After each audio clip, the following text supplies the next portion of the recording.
Introduction. Friends, if you're someone who enjoys edge-of-your-seat thrillers, raw survival stories, and movies that truly mess with your nerves, then you're in for something truly intense. Today, we're talking about a movie that doesn't just entertain. It gets under your skin. If you want to watch the super suspenseful film Killing Ground, 2016, in English, then stick around because this video is going to give you everything you need to know about it. And if you're visiting our channel for the first time, don't forget to subscribe so you never miss out on deep dives into gripping movies like this one.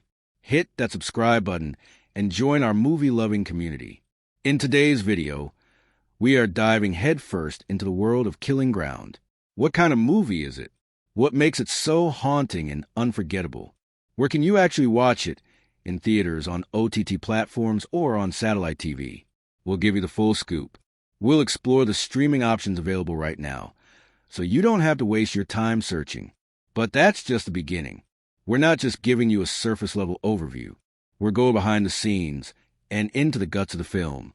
We'll talk about the film's pre-production phase, how the concept came to life, who was behind the vision, and how the filmmaker prepared to create such a raw and realistic atmosphere. Then we'll move into the filming stage. Where was it shot? How long did it take? And what kind of challenges the cast and crew face while shooting in the wild, isolated locations that give this film its unique edge. We're also diving into the post-production process. How is the sound design built to maximize tension? What kind of editing choices shape the film's chilling pace and structure? What about the music? How does the score contribute to the constant sense of dread? We'll cover all the technical elements that work together to make Killing Ground the experience that it is. And of course, we'll be talking about the budget and box office performance. Was this movie a small indie with a big impact? Or did it stay under the radar? How was it received by audiences and critics? We'll break down all the financial and commercial details, so you know how it fared in the industry. Next, we'll dive into the actual story of Killing Ground. I'll give you a gripping summary of the plot, but don't worry, no spoilers here, just enough to spark your curiosity and prepare you for what to expect. I'll also share a short review of the story, what works, what shocks, and why it's the kind of film that sticks with you long after the credits roll. But wait, there's more.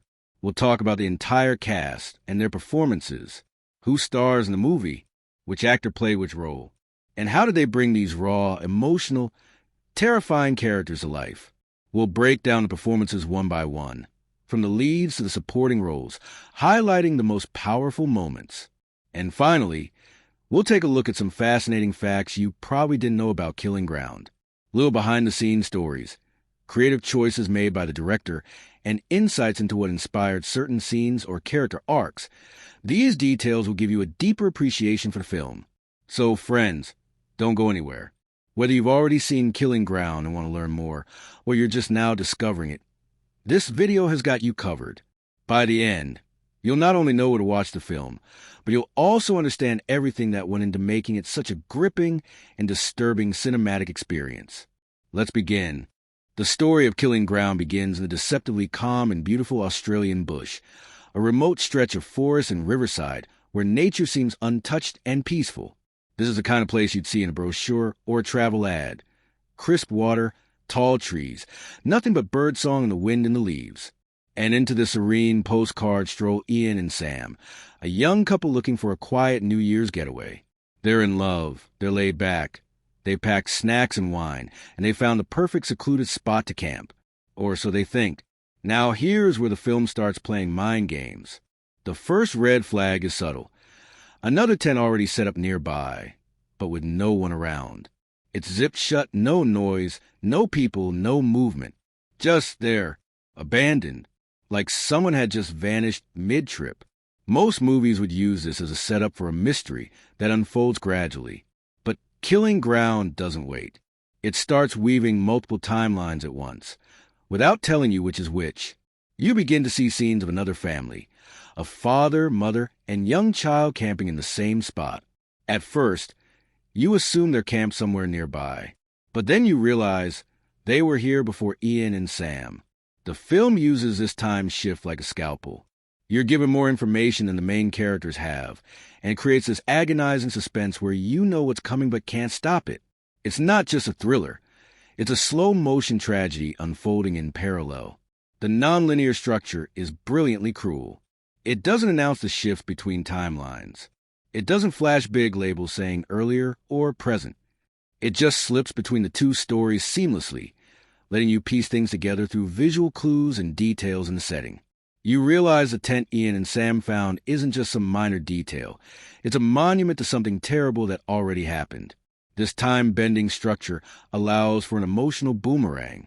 You're horrified by what happens to the first family, but even more so when you watch Ian and Sam walk cluelessly into the same trap.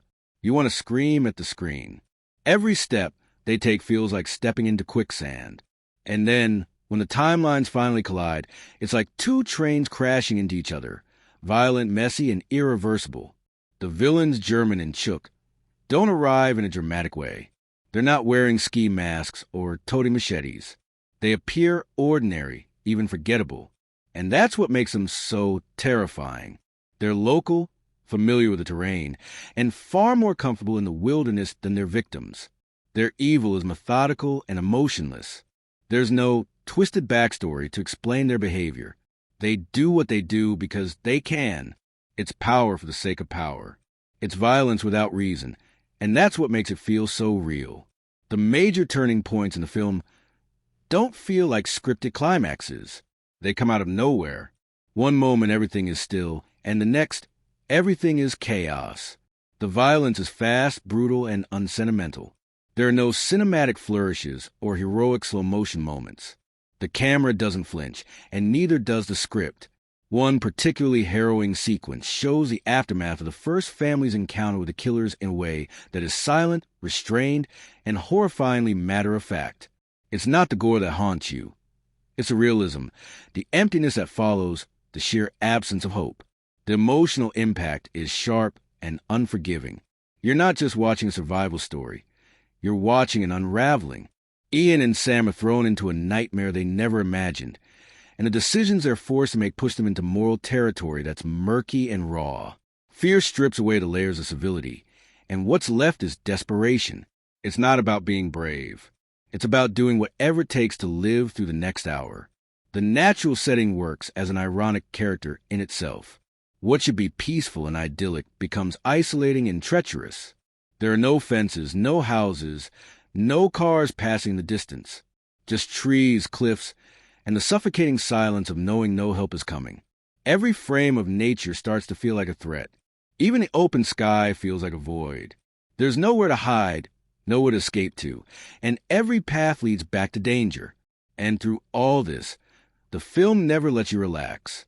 There are no comfort scenes, no relief, no comic breaks to lighten the mood. It is relentless. The tension keeps tightening, scene by scene, like a wire being pulled to the point of snapping. And when it finally does snap, it's not a dramatic explosion. It's quiet. It's raw. It's real. The final stretch of the film forces the audience to confront the harshest truths about violence, survival, and what happens when humanity breaks down. It doesn't offer easy answers or satisfying resolutions. There's no moment where everything is explained and wrapped up neatly. Instead, you're left with the emotional wreckage of what you just witnessed. The nonlinear structure ensures that everything feels inevitable. It's not about whether something bad will happen. It's when and how bad. Killing Ground doesn't just tell a story. It traps you inside it. And by refusing to follow conventional storytelling patterns, by splitting timelines and perspectives, and forcing you to piece the horror together yourself, it makes sure you can't look away. The film structure isn't just clever, it's devastatingly effective. It plays your nerves like a violin, and leaves you with the chilling feeling that the real monsters don't need to hide in shadows.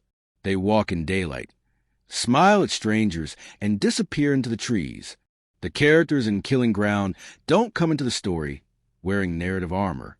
They're not preloaded with action movie instincts or neatly packaged growth arcs. They feel real from the very beginning, quiet, flawed, unsure of themselves, and utterly unprepared for the terror that's about to hit them. What makes the film so disturbing isn't just what happens to the characters, but what we learn about them when things fall apart. The movie isn't interested in traditional development, where a person learns a lesson and emerges stronger. It's more interested in cracking people open under pressure and letting us watch what spills out. Ian, for example, is the kind of guy you probably trust in normal life. He's a doctor, calm under pressure, smart, and seemingly grounded. When he and Sam set up camp, he carries himself like someone who's used to being in control, deciding where to pitch the tent, checking out the surroundings, offering practical advice. But control is exactly what the wilderness and the film rips away from him. He doesn't fall apart dramatically. He erodes. Bit by bit, you see his logic start to betray him. His planning falls short. His bravery gets swallowed by indecision. And it's all portrayed without a single over-the-top moment. There's a rawness to his collapse that feels more like real human panic than anything written in a screenplay. The movie asks, what happens when someone who's used to being the problem solver becomes a problem? Ian doesn't become a villain or a coward. He becomes something worse, ineffective, and he knows it. Then there's Sam, who at first seems like the more passive partner in this relationship. She's gentle, affectionate, maybe a bit unsure about the camping trip. But what's interesting is how her strength reveals itself. Not in one defining moment, but through a slow, painful escalation. When danger hits, Sam doesn't become the perfect survivor. She becomes something closer to a reflex. Her actions are messy, impulsive, sometimes desperate. But they're fueled by a will to survive that doesn't need to be loud to be powerful. While Ian hesitates, Sam adapts. Her arc isn't about transformation. It's about the revelation of inner strength that was there all along, just hidden beneath layers of normalcy. And the way her relationship with Ian shifts under this stress is heartbreaking. There's no time for arguments or reconciliation. Their entire dynamic becomes about survival, trust, and unspoken fear. You can feel the emotional rift growing between them, but neither of them has the space to deal with it. All they can do is keep running. Now, on the other end of this horror equation is the first family, Rob, Margaret, and their little son, Ollie. These characters might seem secondary at first glance, but they're actually central to the emotional weight of the film. They're the mirror. They represent the life Ian and Sam could have had. The future, the family, the peace. Their scenes are warm, quiet, and painfully ordinary. Margaret is thoughtful and strong. Rob is kind and protective. And Ollie is a glue that holds their little world together. Watching them exist in the timeline before the violence begins feels like watching a home movie before a storm.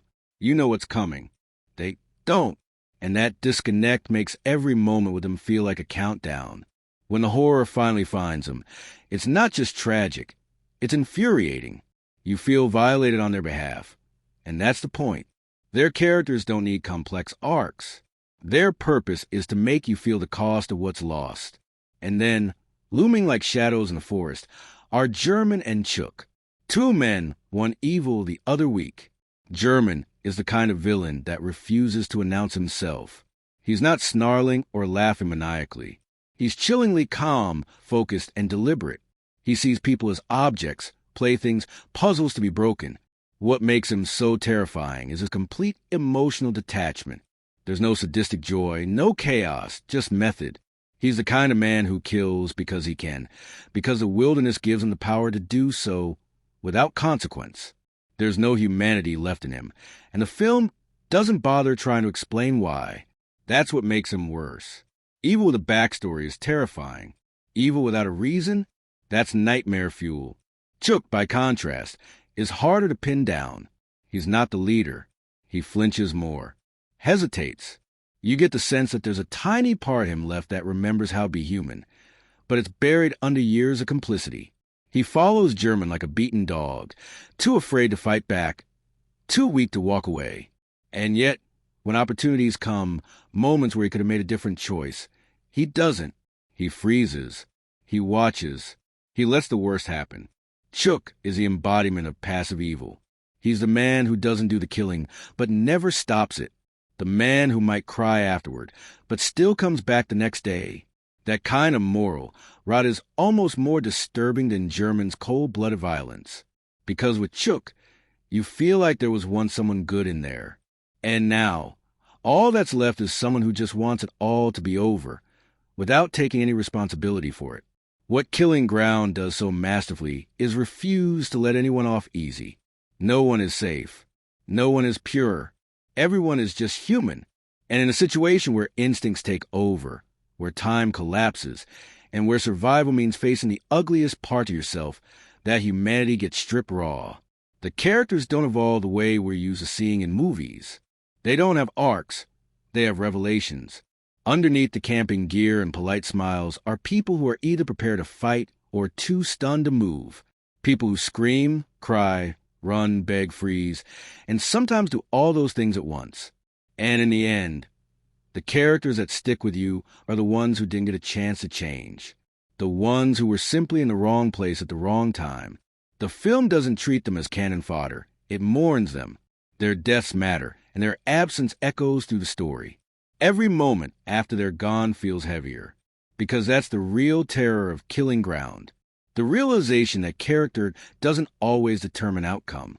In this wilderness, it's not about who deserves to live. It's about who's left. The performances in Killing Ground are a masterclass in naturalism under pressure.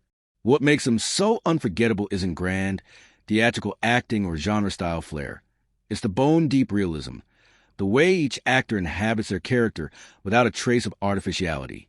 Nobody's acting in the obvious sense. There are no heavy-handed line deliveries or show-stopping speeches. Instead, there's a quiet, tense authenticity to how each character responds to the horrific spiral they're pulled into. The actors don't just portray fear. They embody it in all its messy, panicked, and often paralyzing forms. And that's what separates this film from others in the survival thriller genre. It never lets you feel like you're watching fiction. The performances blur that line until the horror feels horribly plausible. Let's start with Harriet Dyer, who plays Sam.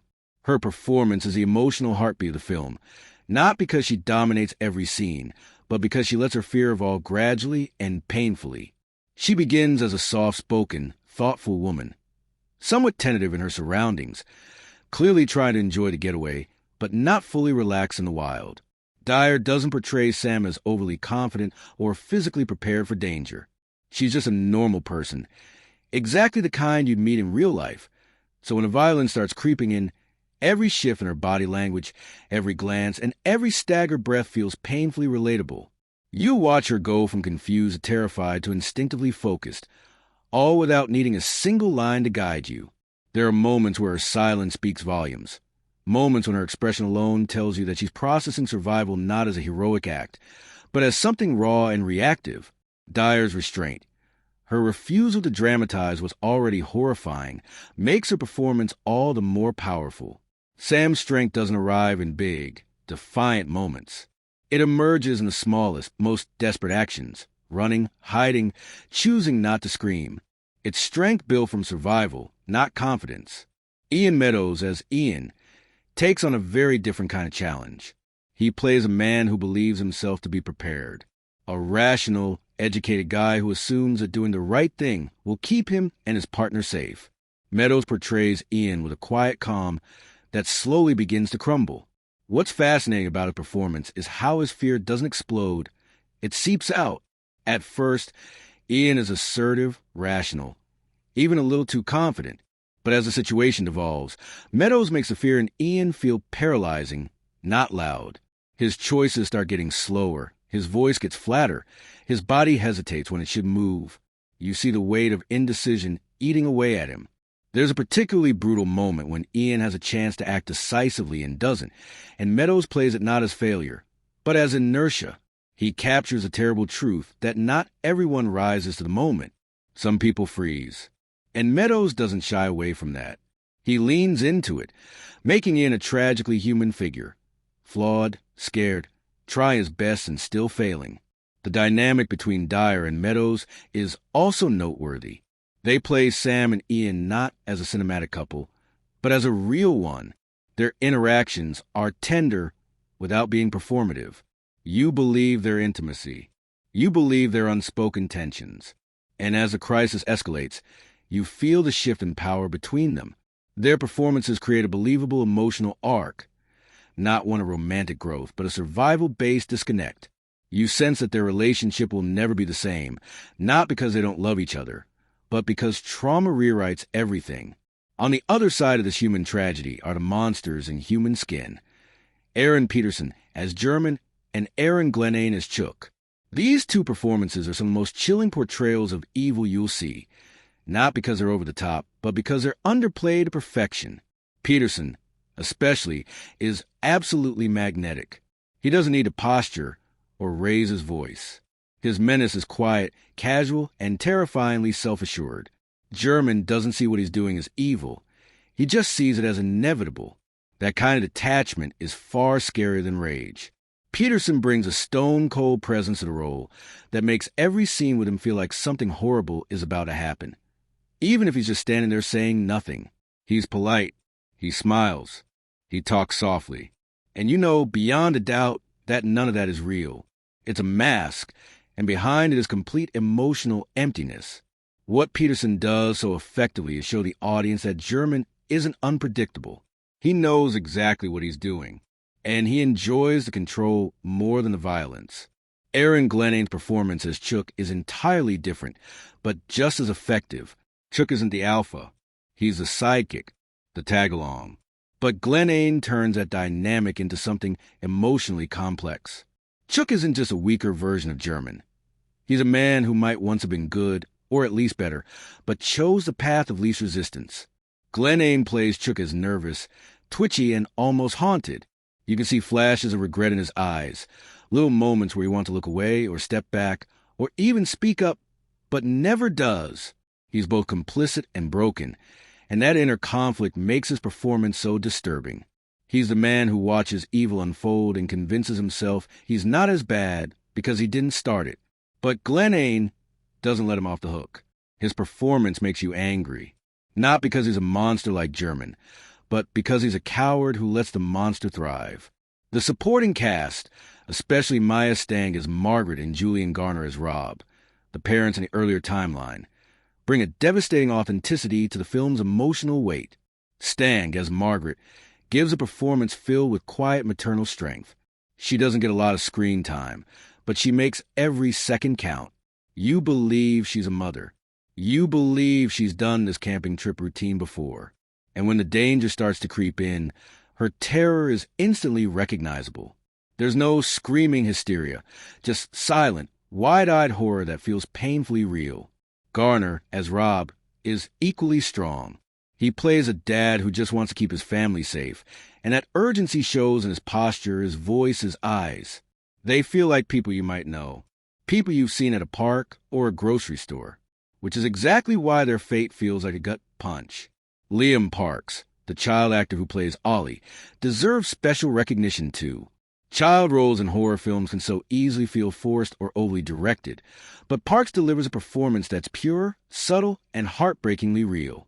He doesn't need dramatic lines or big reactions. He just needs to be a kid, and that's exactly what he does.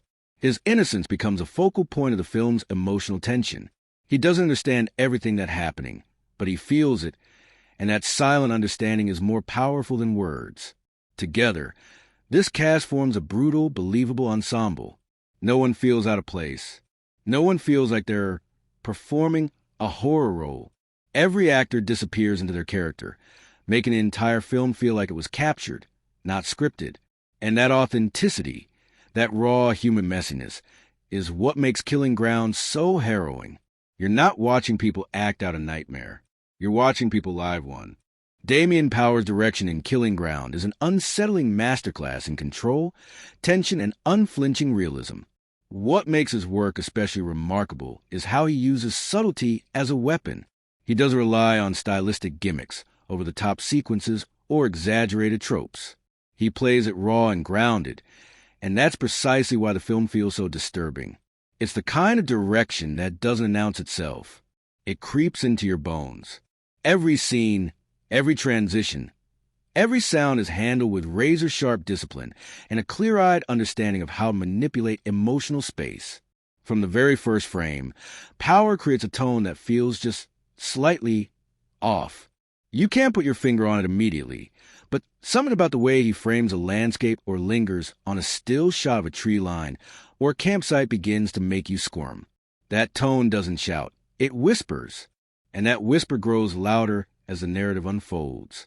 It's the kind of disquiet that builds without your permission, thanks entirely to his grip on visual pacing and emotional rhythm.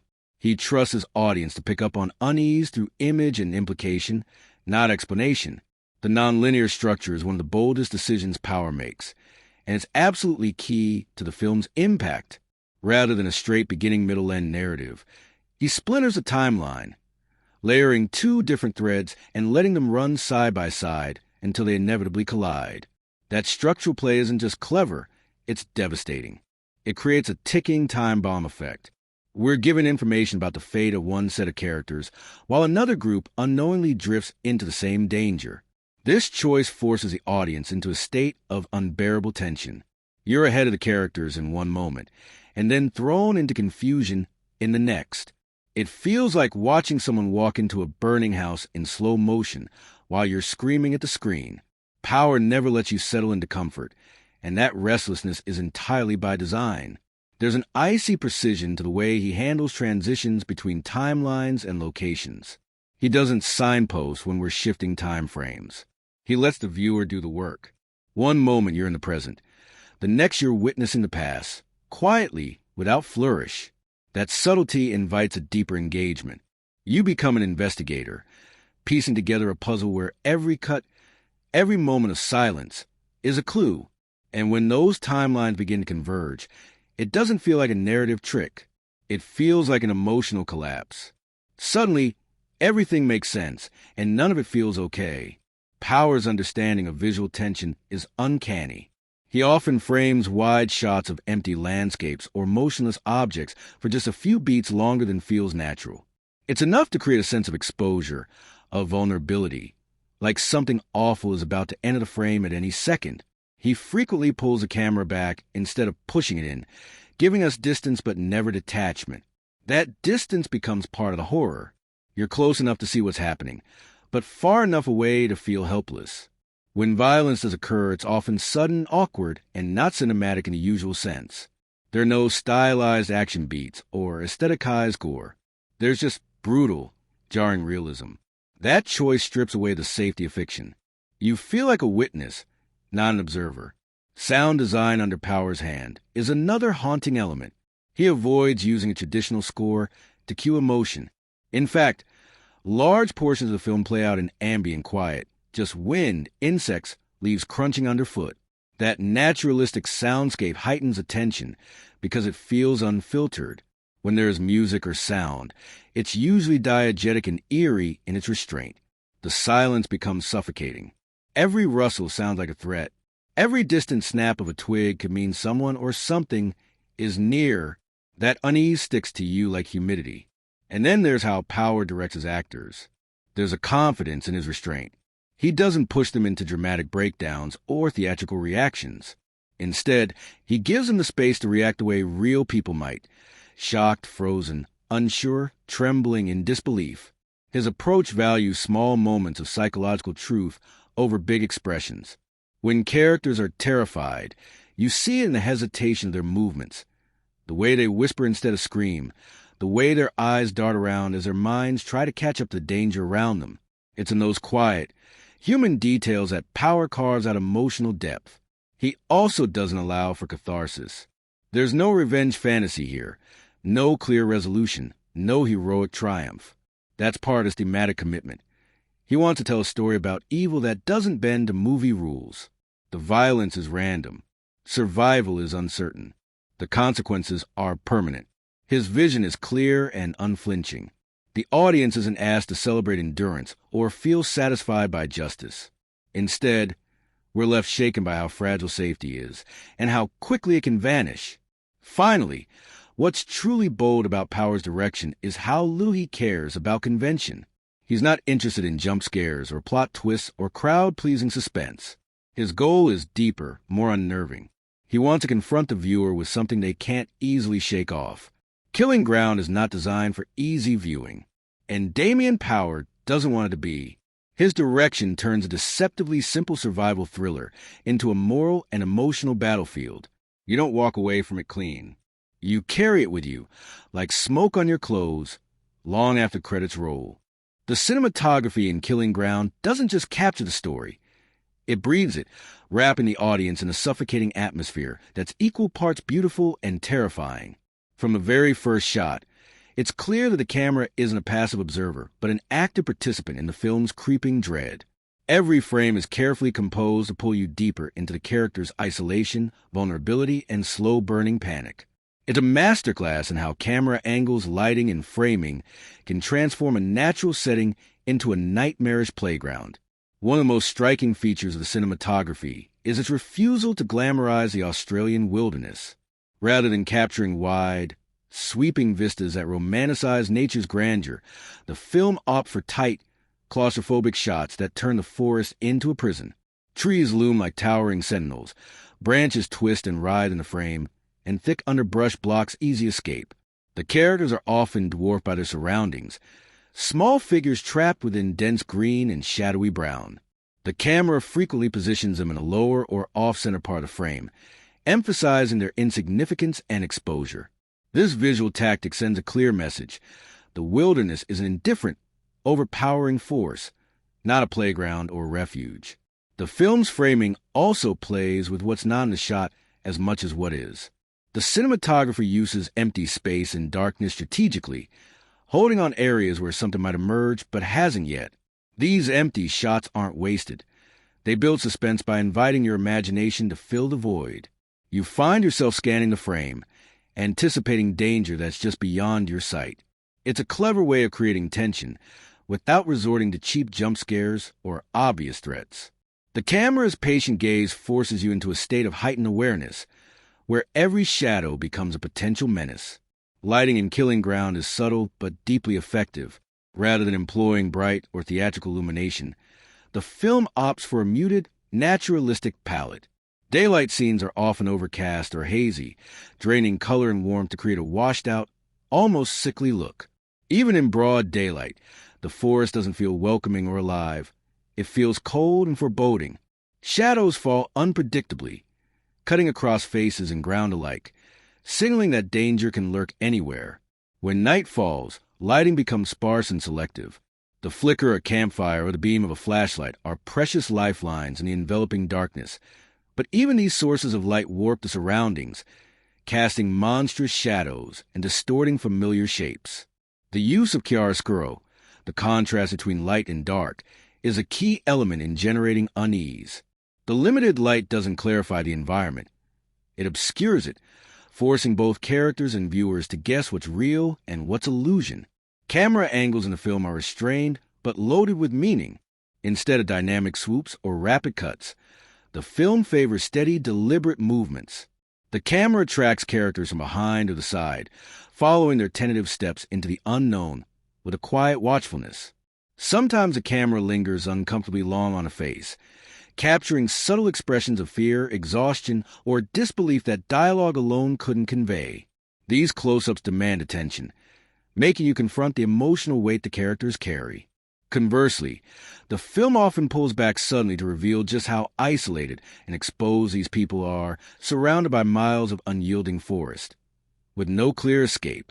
This interplay between tight, intimate shots and wide, isolating frames keeps the viewer emotionally off balance, mirroring the character's growing desperation.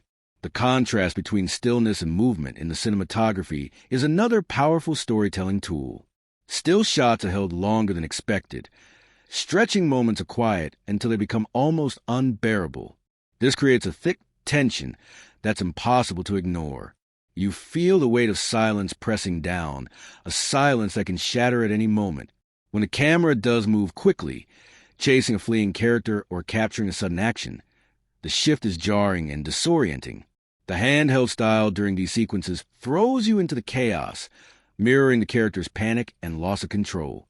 This contrast between calm observation and frenetic motion deepens the emotional roller coaster and immerses you fully in the horror. Visually, the film also excels at playing with perspective. At times, you see through the character's eyes with limited visibility and obstructed views that increase the feeling of vulnerability.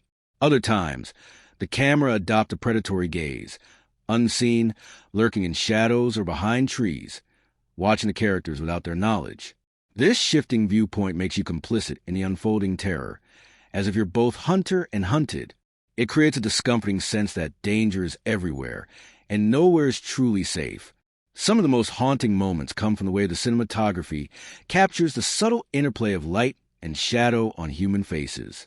Characters' expressions often emerge from darkness, half hidden, distorted by flickering light or obscured by leaves and branches. These visuals mirror the film's themes of hidden threats and the fragile line between safety and peril. You feel the characters' fear not just in their words, but etched into every shadow that crosses their faces. The film also uses the environment itself as a visual metaphor. The dense forest, tangled undergrowth, and uneven terrain are more than scenery. They symbolize the confusion, danger, and entrapment that define the character's experience. The camera's focus on these elements reinforces the idea that nature is indifferent, uncaring, and often hostile. You can almost feel the oppressive weight of the landscape bearing down on the characters, shaping their fate in every frame. In essence, the cinematography in Killing Ground is a masterful blend of subtlety and intention. It doesn't dazzle with flashy visuals, but seeps into your senses, building an atmosphere thick with dread and unease. Through deliberate angles, haunting lighting, and evocative framing, it transforms the Australian wilderness into a menacing labyrinth where every shadow threatens and every quiet moment is pregnant with danger. The camera doesn't just observe the story, it lives it, pulling you inside the nightmare until you're trapped in its grip alongside the characters. The editing and pacing in Killing Ground operate like a masterfully controlled heartbeat, slow and steady when it needs to be, then quickening and erratic as the tension escalates, always keeping the viewer hooked without overwhelming or losing them. Damien Power and his editing team understand that suspense isn't about constant action or nonstop thrills. It's about the art timing, knowing exactly when to hold a shot and when to cut away, creating a rhythm that manipulates emotions and maintains an uneasy, taut atmosphere throughout the film's runtime. From the very beginning, the film's editing establishes a deliberate pace that feels measured and unhurried, grounding the story in an unsettling realism. You're introduced to characters setting up camp, engaging in seemingly mundane conversations, and settling into a natural rhythm with their environment. These scenes aren't just padding, they function like slow-burning fuel for the fire to come. The editor resists the urge to rush through these moments or embellish them with unnecessary cuts, instead letting them breathe and settle in the viewer's mind. This patience draws you into the character's world and creates a contrast that makes the subsequent violence hit all the harder. The calm feels authentic, and when it shatters, it jolts you in a way that cheap jump scares never could. The dual narrative structure, shifting between two timelines, is a major factor in how the editing shapes the film's overall rhythm. The editor expertly weaves these parallel stories together with seamless transitions that don't feel forced or gimmicky. Instead, the cuts between the present-day couple and the earlier family's terrifying ordeal are carefully timed to maximize suspense and emotional resonance. One moment you're lulled into a false sense of security with a quiet campsite scene, and the next you're thrust into a flashback, revealing the dark fate that awaits. This back-and-forth pacing creates a sense of dramatic irony that gnaws at you throughout the film. You know something bad is coming, even if the characters don't. The editing keeps this knowledge just out of reach, ratcheting up the tension as the timelines draw closer and closer together. One of the standout aspects of the editing is how it uses silence and stillness as powerful narrative tools. Long takes without dialogue or movement aren't empty. They're charged with a nearly unbearable tension. These extended pauses force the audience to become hyper-aware of every tiny sound. The rustle of leaves, a distant bird call, the crunch of footsteps on gravel. The editing refuses to rush past these moments, instead making you feel the weight of waiting, uncertainty, and dread. When the film finally cuts to sudden action or violence, the impact is amplified exponentially because it erupts from the thick, almost suffocating silence. The editor doesn't hand-feed tension or shock. They build it slowly and insistently until you're hanging on every cut. The pacing also cleverly mirrors the psychological state of characters. Early scenes feel calm, even normal, reflecting the characters' initial relaxation and naivety about their surroundings. But as the narrative progresses and the danger grows, the editing rhythm subtly shifts. Shots become shorter, cuts come more frequently, and the pace accelerates without ever feeling frenetic. This gradual increase in tempo perfectly mimics the growing panic and desperation on screen, pulling the audience into the character's spiraling fear. The editing never feels arbitrary. Every change in pace is a storytelling choice that deepens emotional engagement. Transitions between scenes and timelines often use audio bridges or natural sounds to maintain flow, such as a continuation of footsteps or the fading wind, instead of jarring cuts or flashy effects. This creates a seamless, immersive experience, where you almost don't notice the shifts but feel them instinctively. The editing trusts the viewer's intelligence, allowing you to connect dots and fill in gaps without spoon-feeding exposition. This subtlety heightens engagement and maintains a film's tense atmosphere without breaking immersion. Even during moments of intense action or violence, the editing stays grounded and purposeful. Instead of rapid-fire cutting that can disorient or sensationalize, the film opts for clear, deliberate edits that keep you connected to the character's experience. The camera movements may become shaky or handheld during frantic escapes or confrontations, but the editing maintains coherence and emotional clarity. This approach respects the story's realism and emotional weight, ensuring that tension arises naturally rather than feeling manufactured. The editor also carefully avoids overexposing the audience to graphic violence. Rather than lingering on gore or brutality, the film often cuts away at key moments, letting the horror linger in the imagination. This restraint is a powerful choice that keeps the pacing from becoming exhausting or exploitative. Instead, it focuses attention on the emotional fallout, the fear, confusion, and desperation that follows traumatic events. The rhythm created by this measured approach allows the viewer to absorb the psychological impact fully. What truly sets the editing apart is its role in shaping the film's emotional architecture. It controls how tension ebbs and flows, balancing moments of quiet unease with bursts of terror, and layering the dual narratives so that each complements the other. The film's pacing creates a constant undercurrent of anxiety that never lets up, keeping viewers off balance and deeply invested. The editor's careful timing makes every scene feel necessary and impactful, building toward a crescendo that feels inevitable and devastating. In essence, the editing and pacing in Killing Ground act as the invisible hand guiding you through a labyrinth of dread. They craft a flow that's patient enough to build atmosphere, yet urgent enough to maintain suspense. Every cut, every pause, every shift in tempo is calibrated to pull you deeper into the story's dark heart, making the experience not just watchable but viscerally affecting. It's a lesson in how editing, far from being a simple technical step, can be one of the film's most powerful storytelling tools. The soundtrack and score of Killing Ground operate with a masterful subtlety that might be easy to overlook on a casual watch, but once you start paying attention, you realize just how integral they are to the film's creeping atmosphere and emotional intensity. Rather than relying on grandiose orchestral swells or loud, jarring cues that scream scary moment ahead, the music here takes a quieter, more sophisticated approach. It doesn't grab you by the collar and force emotion. Instead, it creeps under your skin like a slow, persistent whisper that unsettles without overwhelming. One of the most remarkable aspects of the film's sound design is its embrace of silence and natural ambient noises as part of the musical fabric. There are vast stretches in the movie where traditional scoring almost completely drops away, leaving the soundscape open to the subtle but powerful noises of the Australian wilderness, the rustling of leaves, the crunch of dry branches beneath footsteps, the distant calls of unseen animals. These sounds become characters in their own right, filling the sonic space with a tense kind of life. This absence of overt musical presence paradoxically makes the viewer more aware of the environment's menacing qualities, heightening anticipation and unease. Silence, in this case, isn't peaceful. It's pregnant with threat, making every small sound a potential harbinger of doom. When the score does enter, it does so with a whisper rather than a shout. The compositions are sparse, relying on drones, dissonant tones, and subtle, unsettling textures that wrap themselves around the scenes like fog. These musical elements are used sparingly and carefully, appearing mostly during pivotal emotional moments or scenes where tension is simmering just beneath the surface. Instead of leading the viewer's feelings, the score acts as a companion, amplifying existing unease without dictating it. It's a delicate balance that requires a lot of trust in the audience's ability to engage with the material on their own terms. The score's minimalism means that it often feels more like a sonic atmosphere than a traditional melody. The use of low, sustained notes creates a feeling of dread that's almost physical, as if the music is a looming presence just outside the frame. This background hum of menace builds gradually, mirroring the narrative's slow escalation of danger.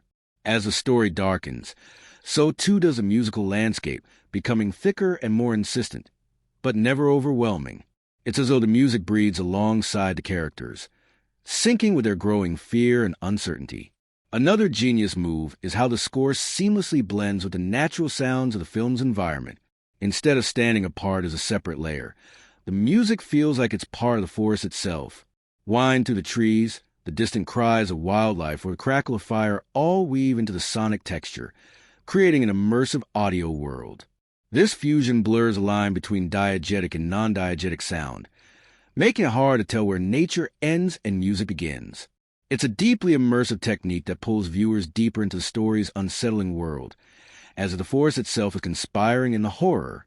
The soundtrack also employs recurring musical motifs, small, subtle phrases or tonal patterns that thread through the film, linking disparate scenes and timelines emotionally and thematically. These motifs act like unseen signposts, hinting at unresolved trauma or impending threat even when the narrative seems calm on the surface. This technique is especially effective in a film like Killing Ground, where tension is often psychological and the horrors are slowly revealed. The motifs give a sense of continuity and inevitability, reinforcing the feeling that the darkness lurking beneath the story's surface can't be escaped. Importantly, the film's score resists the temptation to become overpowering or manipulative. It never overshadows the performance's dialogue or visuals. Instead, it plays a supporting role that's crucial yet humble. The music enhances the mood without announcing itself, creating a space where the audience's imagination can fill in the blanks. When the score swells, it does so with purpose, marking moments of emotional climax or narrative turning points. And those moments carry more weight precisely because of the restraint shown elsewhere. In moments of extreme tension or horror, the soundtrack often pulls back entirely, allowing silence or natural ambient noise to dominate. This choice heightens the realism and immediacy of the experience, making the horror feel less like a movie and more like an invasion of reality. It's a bold move that eschews the usual safety net of a bombastic score, and instead forces viewers to confront the raw terror head-on. This absence of musical cushioning means that the audience shares the character's vulnerability and isolation in a visceral way. The careful interplay between music and silence, between subtle motifs and natural soundscapes, creates an audio experience that's almost tactile.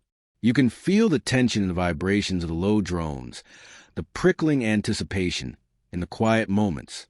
The soundtrack acts like an emotional guide through a landscape of fear and uncertainty, steering the viewer's feelings without controlling them. It's a soundtrack that respects the intelligence and sensitivity of its audience, trusting that they'll pick up on emotional cues without being told what to feel. In sum, the music and sound design in Killing Ground are feats of subtle craftsmanship.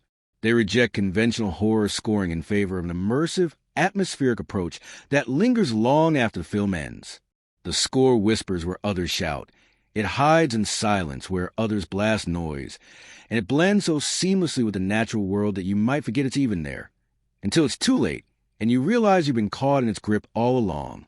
Killing Ground dives deep beneath the surface of its survival horror setup to explore themes that resonate far beyond the immediate story of terror in the wilderness. What starts as a chilling thriller about two couples in danger morphs into a dark meditation on human nature, vulnerability, and the thin veneer of civilization that can be so easily shattered. The film doesn't hit you over the head with these themes. Instead, it weaves them into the fabric of its narrative, encouraging viewers to peel back layers and confront uncomfortable truths lurking in the shadows. One of the most pervasive themes is the fragility of safety and the illusion of control. At the start, the characters seem to operate under the assumption that the wilderness is just a place to relax and enjoy themselves, a setting where they can unplug from modern life and be at ease. But Killing Ground methodically dismantles this sense of security, showing how quickly order dissolves into chaos when malevolent forces enter the picture. This theme taps into a primal fear, that no matter how prepared or cautious we are, control is often a fragile construct, easily disrupted by random chance or human cruelty. It reminds the audience that safety can be an illusion, something we cling to but can never fully guarantee. The film's relentless unfolding of violence and vulnerability punctuates this, underscoring how precarious our sense of normalcy really is. This fragility dovetails closely with the theme of isolation, both physical and emotional. The vast, untamed Australian wilderness is not just a passive backdrop, but a formidable presence that emphasizes the character's loneliness and exposure. Cut off from civilization and help, the protagonists are literally and metaphorically isolated, left to fend to themselves in an uncaring environment. This isolation also symbolizes emotional disconnection. The characters are vulnerable not only to external threats, but to internal fears, doubts, and helplessness. The film captures how being severed from societal protections can strip away civility and force individuals to confront their raw survival instincts. It's a sobering exploration of what happens when people are left utterly alone against overwhelming odds. At the heart of the film lies a grim examination of human evil. The antagonists aren't supernatural monsters or mythic villains. They are disturbingly human, which makes their cruelty all the more unsettling. This grounding in realism forces viewers to face the darker side of humanity head-on. Killing Ground doesn't shy away from showing that horror often arises not from otherworldly forces, but from the capacity for violence and depravity that can live inside ordinary people. This theme provokes reflection on the nature of evil, that it can be banal, hidden, and terrifyingly close to home. By doing so, the film taps into fears far more primal than ghosts or demons. The fear that the real monsters walk among us, unseen until it's too late. The narrative structure also reinforces the theme of fate and inevitability. By weaving together multiple timelines and perspectives, the film creates a sense of inescapable doom. There's a feeling that the characters are trapped in a cruel web of circumstances beyond their control, hurtling toward disaster. This fatalism amplifies the psychological weight of the story, suggesting that sometimes survival isn't about heroism or cleverness, but about confronting forces larger than oneself. Forces that may be indifferent or downright hostile. The absence of traditional happy endings or clear resolution strengthens this theme, painting a bleak but realistic picture of how sometimes tragedy is unavoidable. Trust and betrayal surface as subtler but no less significant themes. The wilderness, which might be expected to serve as a neutral or even nurturing space, becomes a place of deception and danger. The film explores how trust, whether in people or environments, can be a vulnerability that leads to catastrophe. This plays out not just in the obvious human threats, but also in how appearances can deceive, and safety is often an illusion. It raises uncomfortable questions about who or what is truly dangerous, and whether true safety can ever be found when danger may lurk in places and people we least expect. Killing Ground also offers an implicit commentary on justice, or more precisely, the absence of it. Unlike many genre films that conclude with poetic justice or clear-cut victories over evil, this film resists that narrative satisfaction. There is no neat retribution, no cathartic punishment for the perpetrators. Instead, the story ends with ambiguity and unresolved trauma. This refusal to tidy up the narrative mirrors real-life horrors, where terrible events often go unpunished or unnoticed. It's a stark, unsettling reminder that justice isn't always served, and sometimes horror just lingers. This thematic choice makes the film resonate more deeply, prompting viewers to think about the messy, imperfect nature of morality and consequence. On a broader level, the film challenges romanticized notions of nature and humanity's relationship to it. The wilderness here is indifferent, uncaring, and dangerous, not a peaceful refuge or a symbol of purity. Nature isn't portrayed as good or evil, it simply is. This perspective strips away comforting myths and confronts viewers with an existential reality. The environment is a neutral stage where human dramas play out, often with brutal consequences. This theme adds philosophical weight to the story, suggesting that survival isn't just a battle against other people, but also a struggle against forces bigger and more indifferent than ourselves. What makes these themes particularly effective is how organically they emerge from the story and characters. The film doesn't rely on exposition or heavy-handed dialogue to convey its messages. Instead, the themes are embedded in the mood, the setting, the slow-building tension, and the unfolding horror. This subtlety allows viewers to engage intellectually and emotionally, picking up on deeper meanings as they absorb the visceral experience of the film. By threading these dark, thought-provoking ideas through a gripping survival thriller, Killing Ground manages to be both entertaining and unsettling on multiple levels. It asks the audience to look beyond the immediate scares and consider what real horror means in the context of human nature, society, and the unpredictable world we live in. These themes linger long after the story ends, haunting the viewer with questions about vulnerability, evil, and the fragile structures we rely on to feel safe. It's a film that stays with you, not just because of what happens on screen, but because of what it makes you think about afterward. In Killing Ground, the visual effects and CGI work behind the scenes with such subtlety and finesse that they almost become invisible. Yet their impact is crucial in maintaining the film's unflinching, gritty realism. This is a movie that tries to dazzle with over-the-top digital spectacle or flashy effects designed to wow the audience. Instead, it takes a far more grounded and restrained approach, using visual effects as quiet helpers to enhance immersion and preserve the unsettling authenticity of the story's harsh reality. The way practical and digital effects interplay here creates a seamless experience that keeps viewers rooted in the raw, tense world of film without ever pulling them out for a digital spectacle. Right from the start, it's clear that Killing Ground places enormous trust in practical effects to deliver its visceral horror.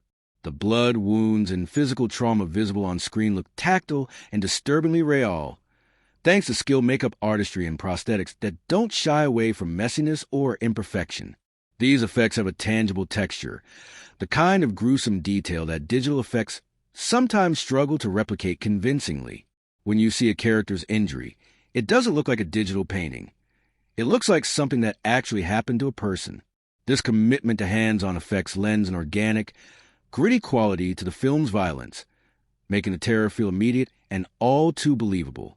The imperfections, the way blood might not always flow perfectly or the subtle swelling around a wound, add to this authenticity, reminding viewers that what they're watching isn't a sanitized fantasy, but something raw and real. That said, the filmmakers don't ignore the benefits of CGI when subtle enhancements are needed. The digital effects in Killing Ground don't scream for attention. Instead, they slip quietly into the background to polish and support the practical work. This can include digital touch-ups that remove safety rigs, wires, or crew members from shots, or atmospheric additions like enhancing smoke, shadows, or environmental elements that help shape the mood without overshadowing the scenes. These digital touches are masterfully blended so well that you never get the sense you're watching a digital effect. They just feel like a natural part of the film's fabric. This careful balance prevents any jarring disconnect that might otherwise pull the viewer out of the story. The restrained use of CGI is one of the film's smartest choices because it preserves the rough, naturalistic texture of the movie's visual world. In an era where many horror films lean heavily on CGI to amplify scares, Killing Ground bucks the trend by keeping its effects as grounded as possible. The wilderness feels genuine and unpredictable, not a computer-generated environment, and the human elements maintain a physicality that digital effects alone often cannot achieve. This commitment to realism ensures the film's tension remains tangible, its horror hitting home with brutal effectiveness. The dance between practical and digital effects in the film feels well choreographed. Practical effects deliver the raw, visceral shocks, blood, bruises, broken bodies, while CGI steps in gently, filling in gaps and adding subtle environmental texture to create a fully realized world. Neither element overshadows the other. Instead, they support one another in service of the story's relentless atmosphere. This synergy is crucial because it prevents the visual presentation from ever feeling artificial or overly polished, keeping the film's emotional tone gritty and immediate. Another standout feature is how the visual effects resist sensationalism. The violence and gore aren't glamorized or stylized with flashy CGI or exaggerated blood splatters. Instead, the effects are straightforward and unembellished, which makes them all the more disturbing. The film refuses to turn the horror into spectacle, avoiding the trap of numbing viewers with excessive or cartoonish visuals. This sober presentation means the violence feels more personal and impactful, drawing viewers into the character's nightmare rather than offering a distant, cinematic thrill. Lighting and cinematography play a significant role in how the effects come across. The natural and often harsh lighting conditions of the forest setting emphasize the texture and detail of the practical effects, enhancing shadows, contours, and imperfections. Close-up shots linger on injuries or tense moments, showcasing the craftsmanship behind the makeup and prosthetics without resorting to overly dramatic angles or artificial lighting. This naturalistic lighting grounds a horror firmly in the physical world, making the danger feel closer and more immediate. When it comes to environmental effects, the film does a remarkable job of capturing the raw, unforgiving nature of the Australian bush. Whether it's dust kicked up during frantic chases, the flickering glow of campfires, or the eerie stillness of dense foliage, the effects team uses a mix of practical and digital tools to build an immersive natural world. These environmental touches reinforce the setting's mood, one of isolation, unpredictability, and latent menace. The wilderness isn't just a backdrop. It's an active participant in the film's tension, and the effects help maintain that sense of an indifferent, watchful force. The film's visual effects strategy also pays off in how it helps maintain viewer engagement. Because the effects never call attention to themselves or feel overused, the audience remains focused on the characters and story rather than being distracted by showy visuals. This subtlety increases immersion and emotional connection, making the scares feel earned rather than manufactured. In moments where practical effects alone might fall short, digital effects fill in seamlessly, enhancing scenes without overtly shifting tone or style. This is especially important in shots requiring environmental extension or subtle atmospheric changes. The digital work enhances a film's cohesiveness, ensuring that every frame feels part of the same gritty, tense world. In summary, the visual effects in CGI in Killing Ground demonstrate how less can be infinitely more when executed with skill and restraint. They enhance rather than overshadow, blend seamlessly with practical effects, and maintain the film's grounded, immersive tone. By prioritizing authenticity and subtlety over spectacle, the film's effects create a world that feels raw, dangerous, and frighteningly real, drawing viewers in and holding them tight in its grip from start to finish. In Killing Ground, the set design and choice of locations go far beyond simply providing a stage for the story. They become integral to the film's immersive power and escalating sense of dread. From the very opening frames, it's clear that the filmmakers invested tremendous care and attention into creating a world that feels raw, lived in, and chillingly believable. The Australian wilderness isn't just a backdrop slapped on for effect. It's a vast, untamed character that dominates the screen and shapes every heartbeat of the narrative, reflecting the character's growing vulnerability and isolation. The locations are a masterclass in atmospheric storytelling. The film primarily unfolds in remote stretches of bushland that are stunningly natural yet hauntingly unforgiving. The dense, tangled foliage, the uneven rocky ground, and the patches of dry, brittle grass combine to form a landscape that is beautiful as it is menacing. These spaces aren't sanitized or artificially polished. They feel untouched, wild, and indifferent to human presence. This authenticity creates a constant tension because the environment itself seems alive and unpredictable, capable of concealing unseen threats at every turn. The audience doesn't just watch the characters struggle against human danger. They also witness a profound battle against an indifferent natural world that offers no comfort or mercy. The film's production design goes a step further by transforming simple locations into emotional storytelling tools.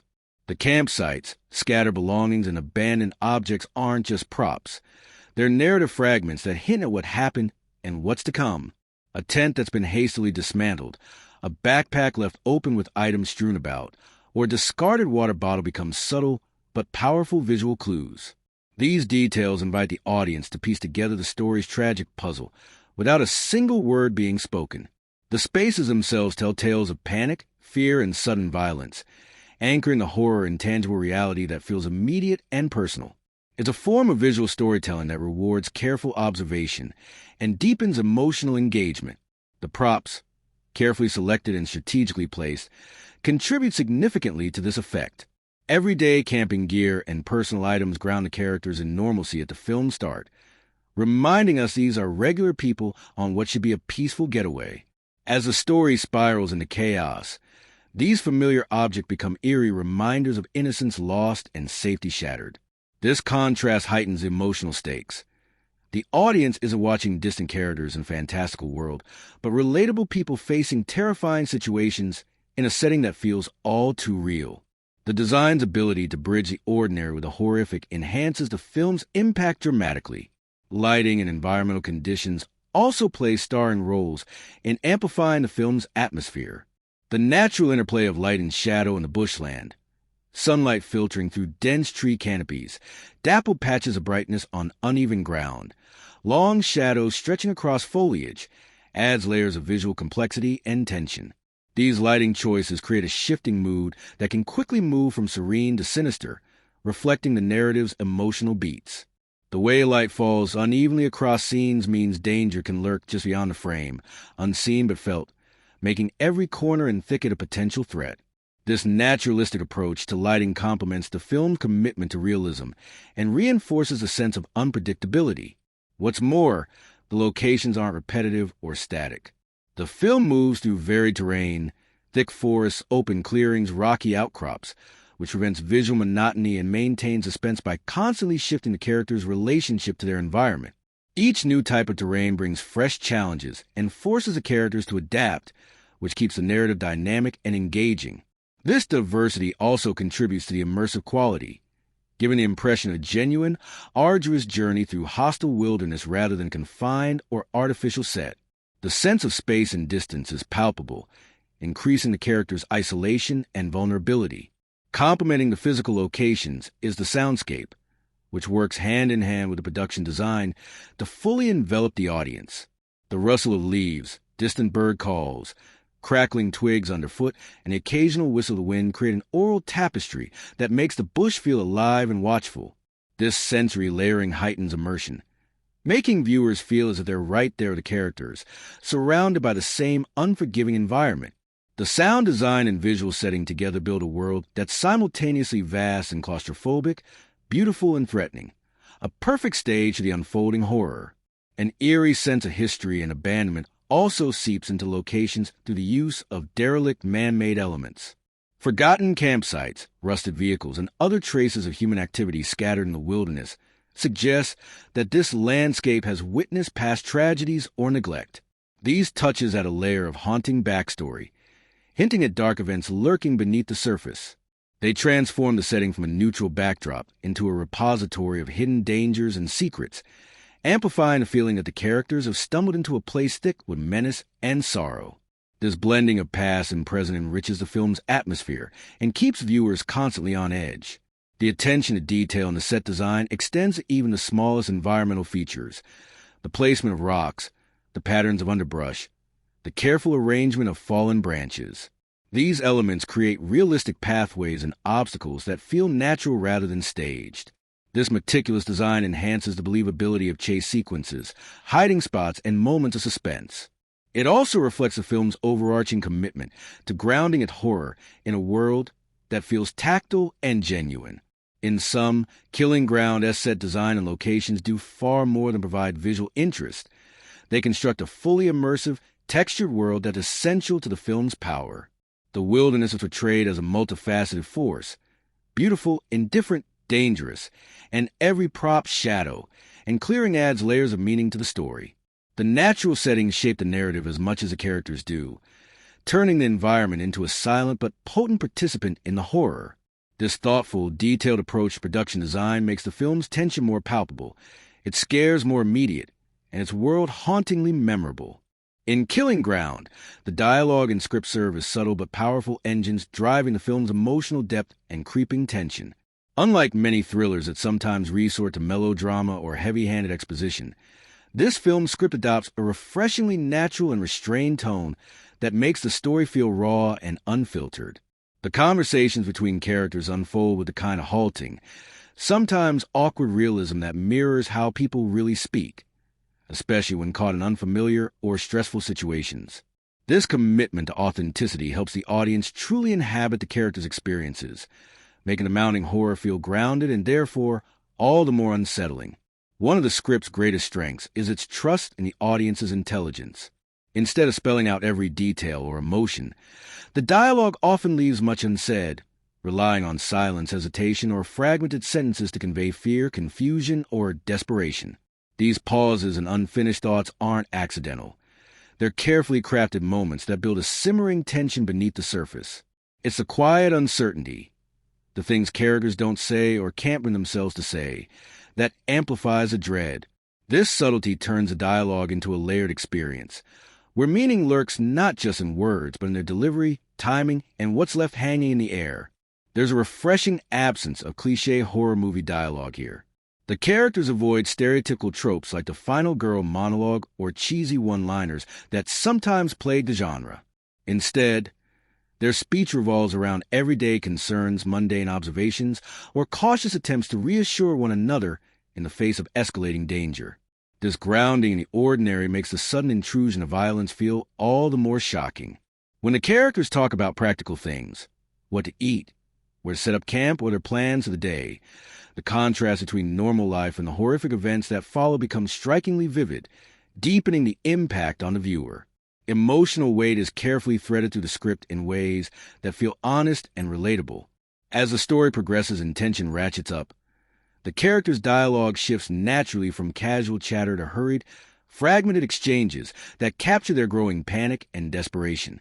The writing does not force melodrama, but allows fear and trauma to seep through in the characters' speech patterns, sometimes hesitant, sometimes sharp, sometimes faltering. This nuanced portrayal of emotional states helps the audience connect with the characters on a human level, making their plight feel more urgent and real. It's this emotional authenticity that transforms a script from mere words on a page into a vessel of genuine feeling. Although Killing Ground does not lean on witty banter or comedic relief, this choice actually enhances its somber tone. The lack of humor or levity means the suspense is unrelenting, with tension maintained throughout the film's runtime. This continuous pressure cooker environment keeps the viewer fully absorbed, as there's no relief valve to deflate the mounting dread. The serious, straightforward nature of the dialogue supports the film's grim narrative and reinforces its commitment to portraying horror that's brutal and unvarnished. The film isn't built around memorable catchphrases or quotable lines, and that's a deliberate choice. Instead, its power lies in smaller, understated moments of dialogue that stick with you because of context and emotional resonance. A seemingly simple question, a curt statement, or a quietly voiced observation can carry immense weight depending on the scene. These lines don't seek to dazzle, but to reveal character depth, shifting relationships, or escalating fear in ways that feel earned and impactful. It's a reminder that great writing doesn't always mean grand speeches. Sometimes, it's the smallest utterances that linger in the mind. The use of silence and subtext is another hallmark of the film's script. Often, the most intense moments aren't those filled with rapid-fire dialogue, but those where characters exchange glances, hesitate, or trail off mid-sentence. These silences are pregnant with meaning, whether it's terror, disbelief, or the unspoken understanding of danger, and they keep viewers on edge, constantly anticipating what might come next. This clever use of what's not said turns the dialogue into an interactive experience, inviting audiences to read between the lines and piece together emotional truths for themselves. It respects the viewer's perception and actively involves them in the unfolding drama. The way characters communicate also reveals their personalities and relationships in subtle but meaningful ways. Differences in tone, choice of words, and conversational rhythms provide clues about their backgrounds, fears, and power dynamics. For example, moments of reassurance may carry hints of doubt. Casual jokes might mask deeper anxieties. This layered approach to dialogue writing adds richness to characters and keeps their interactions feeling fresh and engaging rather than formulaic. Moreover, the script balances exposition carefully, never overwhelming the audience with unnecessary backstory or explanations.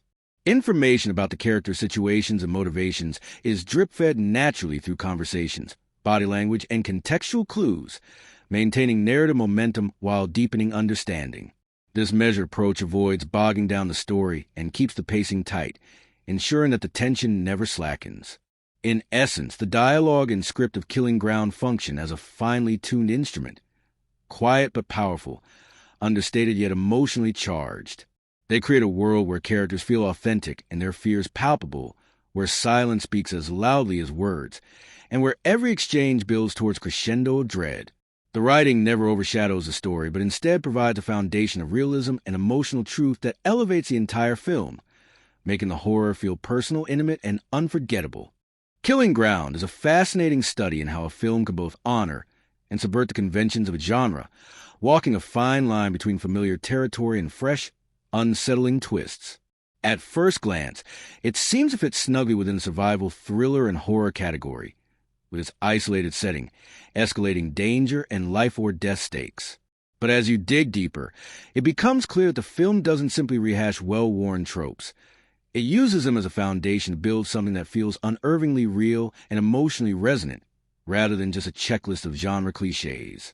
The film embraces several classic genre elements that fans expect and appreciate. The remote wilderness setting that amplifies isolation, the looming threat of violent antagonists, and the gradual buildup of suspense as characters face escalating peril. These familiar beats create a solid structure that grounds the story and gives the audience a sense of what's at stake. However, instead of relying on jump scares or sensationalized gore to carry the tension, Killing Ground opts for a slow burn that lets dread accumulate organically. This measured pacing honors a thriller tradition, while steering clear of cheap tricks that can sometimes make horror feel gimmicky or formulaic. One way the film subverts expectations is by focusing heavily on the psychological and emotional dimensions of fear, rather than just physical danger or action sequences. The terror in Killing Ground isn't just about what might jump out from behind a tree. It's about the creeping sense of vulnerability, the breakdown of trust, and the relentless uncertainty that consumes the characters. This emphasis on psychological realism adds a fresh layer to the genre, making the horror feel personal and immediate rather than distant or purely spectacle-driven. Moreover, the film avoids the common trope of a clear-cut hero or villain, instead presenting morally ambiguous characters and situations. This complexity adds to the unsettling atmosphere and keeps viewers guessing, as motivations are murky and alliances fragile. It's a world where danger lurks not only in external threats, but also in human nature itself. This nuanced portrayal elevates the story beyond simple good versus evil dynamics and deepens the narrative's emotional impact. In terms of balancing different genre elements, Killing Ground maintains a tight grip on suspense without diluting the tension with misplaced humor or over-the-top action. There's no comic relief to break the mood. Instead, the film commits fully to its dark tone, allowing the drama and horror to unfold with unflinching seriousness. This steadfast focus keeps the audience fully immersed in the story's grim reality, enhancing the sense of danger and helplessness. Action is present but measured. It serves the story rather than dominating it. Chase scenes, confrontations, and moments of physical struggle are grounded and believable, avoiding the exaggerated or stylized choreography seen in some thrillers. This restraint makes the action feel urgent and consequential rather than theatrical, reinforcing the film's commitment to realism. The film also cleverly uses silence and ambient sounds to enhance suspense, a choice that aligns well with genre conventions, but is executed with particular effectiveness here. The absence of music or dialogue in key moments intensifies the tension, making the viewer hyper-aware of every rustle, footstep, and breath. This minimalist sound design is a subtle but powerful tool that adds a fresh sensory dimension to the film's approach to suspense. While Killing Ground steers clear of many horror cliches, it doesn't shy away from embracing the core emotional and thematic concerns that make the genre compelling: fear of the unknown, vulnerability, survival instincts, and fragility of trust. However, rather than wrapping these themes in sensationalism, the film presents them with a grounded, almost documentary-like seriousness that sets it apart from more stylized or commercial horror fare. The absence of supernatural elements or fantastical horror tropes further roots the film in reality, making its scares feel immediate and plausible. This choice strengthens the psychological impact and aligns the film with a subset of the genre that focuses on human cruelty and real-world danger, rather than relying on monsters or ghosts. It's a reminder that sometimes the most terrifying threats come not from beyond the natural world, but from within it.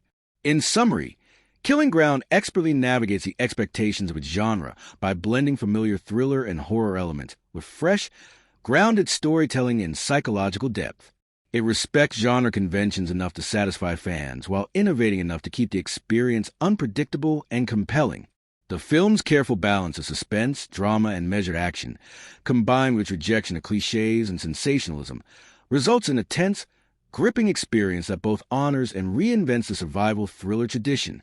Killing Ground might initially come across as a straightforward survival thriller, but beneath its tense exterior, it quietly weaves in some sharp social and cultural commentary that add a thought-provoking dimension to the film. It doesn't slap these themes on with a heavy hand or make them the overt focus, but rather integrates them organically into the story, allowing viewers to uncover deeper meanings as the tension unfolds. This subtlety is part of what makes the film's commentary feel natural rather than forced, inviting reflection without ever derailing the suspense. One of the key areas where Killing Ground shines in social commentary is its unflinching look at the darker sides of human nature and society. The film doesn't shy away from exploring themes of violence, power abuse, and fragility of safety in supposedly civilized spaces. It highlights how vulnerability can be exploited in places where law enforcement and societal norms feel distant or ineffective. The remote wilderness setting isn't just a physical space, but a metaphor for the lawlessness and moral ambiguity that can surface when people are removed from the constraints of society. This setting creates a backdrop where societal breakdowns, both external and internal, play out in a visceral way. The film also subtly touches on issues related to trust and community, or the lack thereof. The character struggles to navigate alliances, suspicion, and fear reflect broader social dynamics around how people relate to one another in times of crisis. The tension between cooperation and self-preservation is palpable, mirroring real-world dilemmas about solidarity and survival when systems fail or break down. This exploration feels authentic because it's grounded in human behavior rather than imposed as a moral lesson, giving the film a gritty realism that resonates beyond the screen. Moreover, Killing Ground hints at themes related to trauma and the long-lasting effects of violence. It doesn't treat trauma as a neat, resolved arc, but as something messy and lingering, impacting behavior and relationships in complex ways. This portrayal reflects a mature approach to difficult topics, acknowledging that the consequences of violence ripple far beyond the immediate moment. By embedding these ideas within the thriller narrative, the film encourages viewers to think about the human cost behind the horror, making the experience emotionally richer and more layered. While the film doesn't explicitly address politics or hot-button contemporary issues, its underlying examination of power dynamics, vulnerability, and human cruelty offers a subtle commentary on the darker facets of society that persist regardless of era or location. The portrayal of danger lurking in seemingly peaceful, everyday settings invites reflection on how threats can emerge within communities, not just from external others. This challenges the audience to reconsider assumptions about safety, trust, and the veneer of normalcy. Importantly, Killing Ground handles these sensitive topics with a respectful, unflinching eye. It doesn't sensationalize or exploit them for shock value, nor does it offer simplistic answers. Instead, the film presents the complexity and ambiguity inherent in human behavior, leaving room for interpretation and discussion. This balanced treatment allows the social commentary to deepen the narrative without overshadowing the story's emotional and suspenseful core. The film's approach to cultural context is similarly nuanced. Set in the Australian bush, the location itself carries cultural significance, tapping into the country's relationship with its landscape and the midst of wilderness as both a place of beauty and danger. The setting evokes a cultural imagination where nature is a powerful force that can humble or consume, and this undercurrent feeds into the film's themes of vulnerability and survival. The film uses this cultural backdrop to enhance its storytelling rather than make a direct cultural statement, which keeps the commentary subtle and integrated. In addition, the film's focus on ordinary people caught in extraordinary and terrifying circumstances speaks to universal human experiences that transcend culture and geography. This universality broadens the social commentary, making it relevant to a wide audience without resorting to didacticism or parochial concerns. The way characters grapple with fear, trust, and violence feels grounded in shared human realities, which makes the film's reflections on society both accessible and poignant. Ultimately, Killing Ground balances its thrilling narrative with thoughtful, understated social and cultural commentary that enriches the viewing experience. It invites viewers to look beyond the surface scares and consider deeper questions about human nature, society, and the fragility of safety, all woven seamlessly into the fabric of the story. This subtle integration ensures that the film remains gripping and entertaining, while offering meaningful food for thought that lingers long after credits roll. Killing Ground has a unique way of gripping its audience emotionally, pulling viewers deep into a tense, unsettling experience that sticks with them long after the screen goes dark. From the opening moments, the film sets a tone that's both haunting and immersive, making it hard to look away even when the story becomes unbearably intense. It's not just a roller coaster of shocks. It's a slow building, creeping dread that gets under your skin, inviting a wide spectrum of reactions. Fear, empathy, frustration, and at times helplessness. One of the film's greatest strengths in audience engagement lies in its ability to make viewers genuinely care about the characters. They start off as relatable, ordinary people with hopes and worries that feel familiar, which means when they encounter danger, the stakes feel personal rather than abstract. This connection sparks real emotional investment. So when tension escalates or tragedy strikes, the impact hits harder. The film doesn't spoon-feed emotions but lets them surface naturally through character actions and reactions, making moments of fear, despair, or hope feel earned and authentic. This emotional authenticity is key to why viewers find themselves pulled into the story so completely. The film masterfully balances moments of quiet tension with sudden, shocking scenes that jolt the audience awake. These shocks aren't cheap jump scares, but carefully placed punches that serve the story, keeping viewers constantly on edge. Because the film invests so much in building atmosphere and character, these sudden bursts of terror feel all the more impactful and visceral. They provoke strong reactions, not just startled gasps, but a lingering unease that colors what comes next. This rhythm between slow dread and abrupt violence creates a compelling push and pull that keeps audiences deeply engaged. Interestingly, while Killing Ground doesn't rely on humor to lighten the mood, its moment of calm, or even brief tenderness, provide important emotional contrast. These quieter scenes offer glimpses of humanity and normalcy that heighten the tension by reminding viewers what's at risk. The shifts between peacefulness and horror make the emotional journey more complex, allowing the audience to experience a fuller range of feelings rather than just fear or shock. This nuanced emotional layering enriches the viewing experience, making the story feel more real and immersive.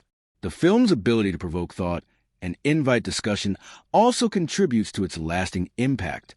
It raises difficult questions about human nature, vulnerability, and survival without providing easy answers, encouraging viewers to wrestle with these ideas long after watching.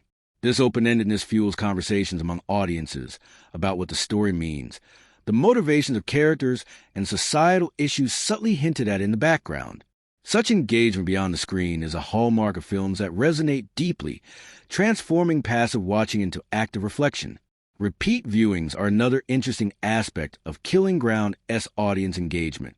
Because the film is layered with detail, from subtle visual clues to nuanced character interactions, watchers often discover new elements or appreciate aspects they missed the first time.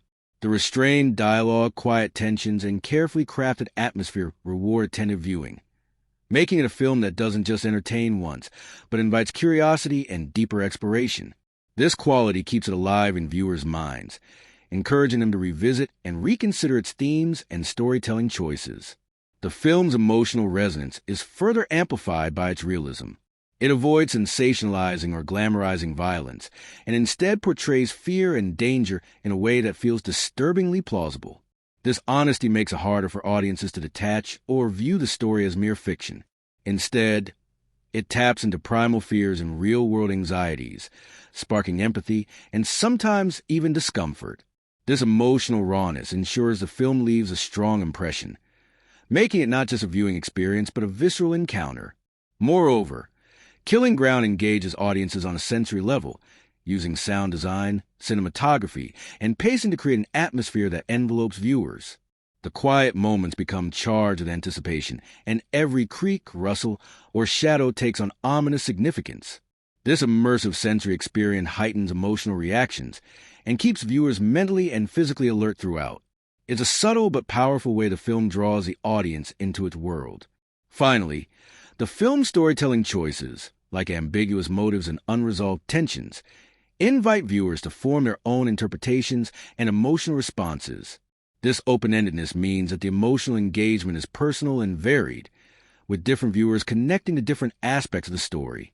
It encourages active participation in meaning-making, making the film a springboard for deeper thought rather than a neatly packaged narrative. In all these ways, Killing Ground creates a rich emotional landscape that captivates audiences, sparks strong reactions, and fosters ongoing discussion and reflection. It's a film that doesn't just entertain but deeply involves viewers, making the experience memorable, intense, and profoundly affecting. When placing Killing Ground alongside other films in survival thriller and horror genre, it becomes clear that while it shares some familiar DNA, it also carves out its own distinctive space that sets it apart in meaningful ways. Many movies in this category rely heavily on jump scares, over-the-top villains, or a fast-paced, almost frenetic energy. Killing Ground bucks this trend with a slower, more deliberate pace that builds tension through atmosphere, character vulnerability, and a creeping sense of dread rather than spectacle. This approach gives a more grounded, realistic feel compared to more stylized or sensational genre entries. If you think about classics like the Texas Chainsaw Massacre or more recent survival horrors like The Strangers, Killing Ground shares that same unsettling sense of isolation and ordinary people caught in extraordinary, terrifying circumstances. However, unlike some of these films that lean into almost mythic villainy or stylized brutality, Killing Ground keeps its threats disturbingly human and ambiguous. The antagonists aren't caricatures or monsters but flawed, terrifyingly real individuals, which brings a chilling authenticity to proceedings. This shift from fantastical to believable gives the film a unique edge in the genre, making the horror hit closer to home. When compared to Australian horror contemporaries like Wolf Creek or The Babadook, Killing Ground opt for subtlety over the overt supernatural or exaggerated menace those films sometimes explore. Its horror is rooted in the harsh realities of violence and vulnerability, rather than externalized monsters or supernatural forces. This sets it apart in a national cinema landscape that's known for combining raw landscapes with intense psychological scares, positioning Killing Ground as a more subdued but no less powerful entry. Looking at the director's previous work, Killing Ground continues a pattern of telling stories that delve into the darker, more uncomfortable corners of human nature and society. The director's skill at balancing psychological complexity with narrative tension shines through here, demonstrating a matured approach to pacing and character development. If the director's earlier films felt a bit more raw or experimental, Killing Ground shows a refined confidence in letting the story unfold with patience, allowing suspense to simmer rather than explode. This evolution makes the film feel both fresh and assured within the filmmaker's body of work. The film also differentiates itself by foregoing the typical horror tropes of final girl triumph or clear-cut moral victories. Instead, it embraces ambiguity, leaving the audience with lingering unease rather than neatly tied-up resolutions. This narrative choice aligns it more closely with a growing trend in horror and thriller cinema that favors psychological depth and complexity over simplistic endings. Films like It Follows or The Witch come to mind, where the horror is as much about atmosphere and internal dread as it is about external threats, and Killing Ground fits comfortably within this movement while retaining its own voice. Additionally, the film's use of natural settings and its focus on human cruelty rather than supernatural or fantastical elements place it alongside survival thrillers like The Road or Deliverance, albeit with a distinctly Australian flavor. The wilderness here isn't just a backdrop, but an active participant, shaping the narrative and amplifying the character's isolation and desperation.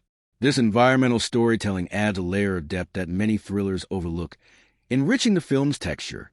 Compared to franchise horror films that often rely on repetition and formulaic scares, Killing Ground feels more like an independent, character-driven drama infused with horror elements. It doesn't seek to spawn sequels or build a mythology, but tells a self-contained, focused story that prioritizes mood, realism, and emotional impact over franchise-building spectacle. This gives it a freshness that can be rare in a genre saturated with franchises and predictable beats. In summary, Killing Ground stands out by blending familiar genre elements with a grounded, psychologically complex approach that sets it apart from many of its peers. It respects the survival thriller template, but reshapes it into something more nuanced, emotionally resonant, and hauntingly real. This balance of tradition and innovation keeps it engaging and memorable, positioning it as a noteworthy entry both within its genre and the director's evolving filmography. In Killing Ground, symbolism and metaphor quietly weave through the film like an undercurrent, adding depth and richness to the tense narrative without ever overpowering the raw, immediate horror unfolding on screen. The film doesn't wear its symbols on its sleeve, but invites attentive viewers to notice recurring motifs and visual cues that amplify its themes of vulnerability, isolation, and the thin veneer of civilization. One of the most striking symbolic elements is the setting itself, the vast, indifferent Australian wilderness. This isn't just a backdrop, but a metaphor for nature's neutrality toward human suffering and the fragile constructs of society. The bushland's sprawling, tangled foliage represents both shelter and entrapment. It hides dangers, obscures truth, and reflects a character's confusion and vulnerability. In this way, the natural environment becomes a visual metaphor for the unpredictability and brutality lurking beneath the surface of everyday life. Water, or more precisely its scarcity and stillness in the film, serves as another subtle symbol. The characters' search for water parallels their struggle for survival and clarity amid chaos. Still pools of water or dry riverbeds can signify stagnation or absence, highlighting moments where hope or safety seems just out of reach.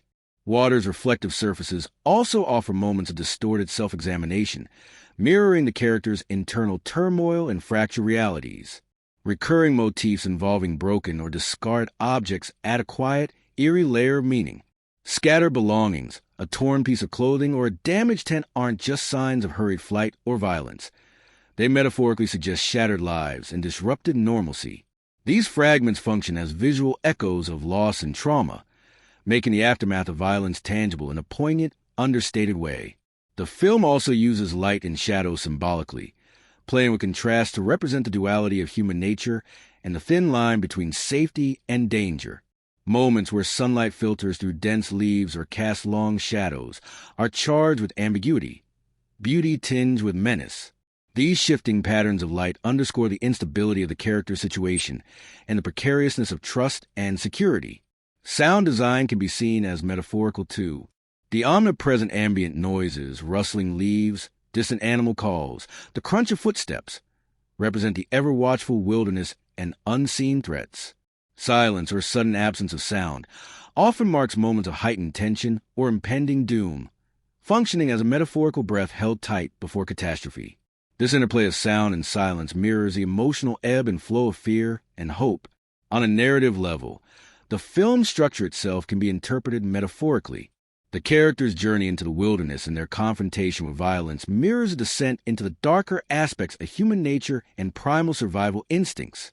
This journey strips away the superficial layers of civilization, exposing raw, often uncomfortable truths about trust, morality, and vulnerability. The wilderness thus becomes a metaphorical testing ground where social norms collapse and true character is revealed. Finally, the absence of clear heroes or villains might be read as a metaphor for complexity and ambiguity of human nature. The film resists simple moral binaries, suggesting that beneath the surface of everyday life lies a tangled web of motives and fears. This ambiguity enhances the story's psychological realism and encourages viewers to question their assumptions about good and evil, safety and threat. All these symbolic and metaphorical layers enrich Killing Ground as storytelling, making the film not just a tense thriller, but a textured exploration of human fragility and the shadows lurking within seemingly ordinary lives. They invite viewers to look beyond the immediate scares and consider the deeper, sometimes unsettling truths the film quietly reveals. Killing Ground stands apart as a standalone film rather than part of a franchise, which actually works in its favor by giving the freedom to tell a tight, self-contained story without the pressure of fitting into a larger saga or ongoing narrative. Unlike many horror and thriller movies that are now launched as parts of extended series, where sequels often dilute the original's impact or rely on repetitive tropes, Killing Ground embraces its independence and uses it to focus intensely on crafting a single immersive experience. This means the film doesn't have to answer to past installments or set up future ones, allowing every moment to build organically toward its chilling climax. In the broader context of Australian cinema, Killing Ground fits within a tradition of gritty, survival-driven stories set against the backdrop of the vast and often unforgiving wilderness. Australia's film history has a rich vein of movies exploring themes of isolation, danger, and human nature clashing with the wild, from classics like Wake and Fright to more contemporary thrillers like Wolf Creek. Killing Ground continues this tradition, but does so with a modern sensibility, blending psychological horror with social realism. It taps into cultural fears and mythology surrounding the outback, while grounding the story in raw human emotion and believable characters. Though not historical in the sense of depicting a specific past event, the film reflects certain timeless truths and social realities, such as the vulnerability of individuals in remote areas and the darker aspects of human behavior that surface when societal norms break down. It evokes a sense of place and cultural identity that is uniquely Australian, with the wilderness almost functioning as a silent character itself, vast, indifferent, and full of hidden dangers. The film's attention to detail in setting, costume, and character behavior adds to the immersive quality, making the world feel lived in rather than stylized or exaggerated. This approach helps the story resonate with authenticity, even as it explores extreme situations. Viewers can sense the care taken to portray the environment and social dynamics realistically, which elevates the film beyond mere genre fare. Because Killing Ground isn't tied to a series, it stands as a snapshot of a particular kind of story within the genre, a focused exploration of survival, violence, and human fragility, without the distractions of franchise expectations. This self-contained nature invites audiences to fully engage with the film on its own terms, experiencing the tension and drama as a singular event rather than part of a large mythology. In summary, while Killing Ground does not contribute to an overarching franchise or dramatize historical events, it situates itself strongly within a recognizable cultural and cinematic tradition. It draws from and adds to the lineage of Australian thrillers and survival stories, offering a fresh, intense take that feels both rooted and contemporary. This independence allows the film to command its own space and deliver a gripping narrative without the baggage or benefits of series continuity or historical recreation. Killing Ground is a fascinating case when it comes to budget and box office dynamics because it manages to deliver impressive production quality without a blockbuster-level budget. The film's budget was relatively modest, especially compared to the flashy, effects-heavy horror films that often dominate the box office. This smaller financial footprint forced the filmmakers to get creative, focusing on practical effects, tight storytelling, and atmospheric tension rather than expensive set pieces or CGI extravaganzas. The result is a lean, gritty film that feels grounded and authentic, a reminder that you don't need a massive budget to create something that grips and unnerves. Despite its limited budget, the production values don't feel cheap or lacking. The cinematography, set design, and sound design all contribute to an immersive experience that punches well above its financial weight. The filmmakers made smart choices in location scouting, favoring real, rugged wilderness settings that add production value naturally. This use of natural environments enhances the film's raw and unsettling tone, while keeping costs manageable. The careful attention to detail in costumes, props, and makeup also shows a savvy allocation of resources, emphasizing realism over spectacle. Financially, Killing Ground didn't exactly break box office records, but found its audience, especially among fans of indie horror and thriller films. It performed solidly in various international markets and on streaming platforms, where word-of-mouth buzz helped to gain traction. While it may not have been a mainstream commercial blockbuster, its financial outcome was respectable given its scale and marketing reach. The film's niche appeal and steady reception helped to carve out a profitable space without the pressure to perform like a tentpole release. Marketing for Killing Ground played an interesting role in its financial story. Because it was a smaller film, the promotional campaign wasn't massive or heavily saturated with trailers and ads. Instead, the marketing leaned into the film's suspenseful atmosphere and unsettling story, targeting audiences who appreciate psychological thrillers and survival horror. This focused approach meant the film didn't overpromise or misrepresent its tone, which helped maintain audience trust and avoid the disappointment that sometimes accompanies bigger horror films marketed as jump-scare extravaganzas but failing to deliver. The marketing subtlety aligned well with the film's mood and ultimately supported word-of-mouth growth. Audience reception was a key factor in the film's financial life. Reviews and viewer feedback often highlighted the film's intensity, realism, and tight storytelling, which resonated with genre enthusiasts. While the film's slow burn pacing and serious tone might not appeal to all horror fans, those who connected with it became passionate advocates, spreading recommendations and keeping interest alive beyond the initial release window. This kind of organic enthusiasm often makes a significant difference for indie films trying to find footing in a crowded market. The film's presence on digital platforms further boosted its financial footprint. Streaming and on-demand rentals gave Killing Ground a second life beyond theaters, expanding its reach to audiences who might have missed it during initial release. This multi-platform strategy is increasingly vital for films with modest budgets, and Killing Ground benefited from it by building a loyal following over time, rather than relying solely on theatrical ticket sales. All in all, Killing Ground demonstrates how a film with a modest budget can achieve impressive production quality and respectable financial success through smart resource use, targeted marketing, and positive audience engagement. It's a great example of indie filmmaking savvy that balances artistic integrity with commercial reality, making the most of what it has without needing to chase blockbuster scale. If you're ready to dive into Killing Ground and experience its gripping tension firsthand, the film offers a few accessible ways to watch depending on your preferences and location. While it may not be splashed across every big theater worldwide, it has made its mark through a combination of limited theatrical release, streaming platforms, and digital rentals, giving viewers plenty of options to catch it without hassle. For those who prefer the theatrical experience, Killing Ground originally screened in select cinemas, often at film festivals or independent theaters that specialize in horror and thriller genres. Watching it on the big screen really amplifies the atmosphere. The surround sound captures every subtle rustle of the wilderness, every echoing footstep, and the oppressive silence between moments of terror. The darkness of the theater envelopes you, making those quiet, tense scenes hit harder. It's the kind of film where the shared, immersive energy of an audience reacting together can heighten the suspense, making the scares feel immediate and communal. If you happen to find it playing at a local indie cinema or a genre film event, that's an ideal way to soak in its full impact.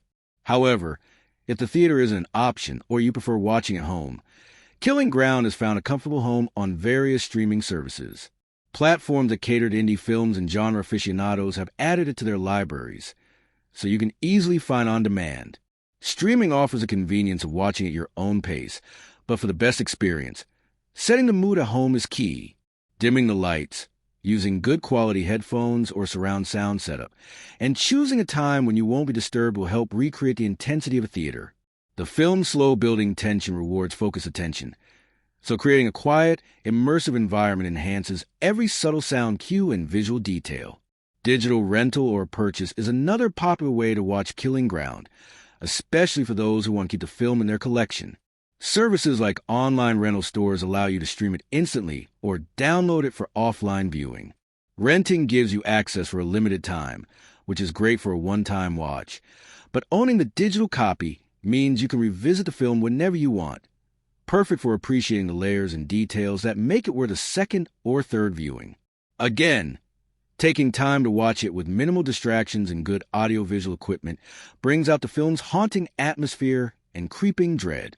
One neat advantage of watching Killing Ground at home or via streaming is the ability to pause, rewind, or rewatch scenes. Because the film relies heavily on subtle visual cues, natural soundscapes, and nuanced performances, having control over the playback lets you catch moments you might have missed in a single viewing. This interactive aspect can deepen your appreciation for the filmmaking craft and the story's psychological complexity. For viewers interested in physical media, limited edition DVDs or Blu-rays occasionally pop up in specialty stores or online. These editions sometimes include bonus features like director's commentary, behind-the-scenes footage, or interviews with cast and crew, extras that can enrich your understanding of the film's creation and the artistic choices behind its chilling effect. Holding a physical copy also appeals to collectors and fans who enjoy building a personal library of standout genre films. Ultimately, Killing Ground is a film that thrives on atmosphere and immersion, so no matter where you watch it, crafting the right environment enhances the experience. Whether it's the communal fear of a packed indie theater or the quiet tension of your living room after dark, the film's unsettling story and expertly built suspense demand your full attention and rewards it richly. So, if you want to experience the film at its fullest, seek out a dark room, good sound, and a time when you can give yourself over to the chilling, relentless world of Killing Ground. It's a cinematic journey best taken seriously and savored for its intense, slow-burning dread that lingers long